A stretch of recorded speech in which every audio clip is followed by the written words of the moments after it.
We begin tonight with a standoff between the U.S. and China. No, not the trade war, another front, a cyber battle. Today, the Justice Department began a crackdown on a Chinese hacking network known as Silk Typhoon.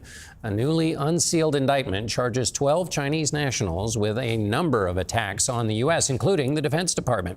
CBS's Nicole Sganga is in Washington with the story. And Nicole, first situate us here.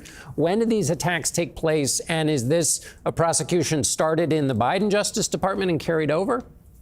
That's exactly right, John. In fact, this is a years-long investigation by the FBI, one that predates the Trump administration. According to these court documents, this widespread hacking campaign began in 2016. But, John, that's just what U.S. officials know. Tell me about the company at the center of this and what the company was targeting. Yeah, absolutely. So some of the targets here, quite shocking. The U.S. Department of Commerce. You mentioned it earlier, the U.S. Defense Intelligence Agency, the New York State Assembly, twin indictments in New York and Washington, also pointing to targets among the private sector, defense contractors, a law firm, news organizations. Indicted altogether 10 Chinese hackers and 2 members of Chinese law enforcement. The company behind some of these breaches, they're called iSoon. They are a massive network of as many as 100 hackers.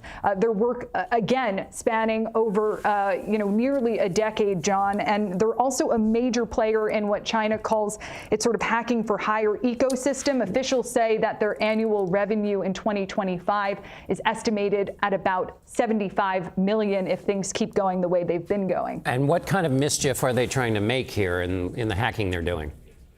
Yeah, it's sort of a mix of, money and patriotism. Obviously, Chinese appetite for overseas intelligence is at an all-time high. And so Beijing shells out tens of thousands of dollars for data that is stolen that it finds attractive. And sometimes this is directed cyber mercenaries taking their marching orders from the Chinese government, the Ministry of Public Security, the Ministry of State Security. But these are freelance cyber hackers who oftentimes just use a kitchen sink approach. They see what operating systems are vulnerable among U.S. government agencies, other private corporations, and then they sort of bring their findings to the CCP. They have the first right of refusal there, and if not, it goes to the highest bidder.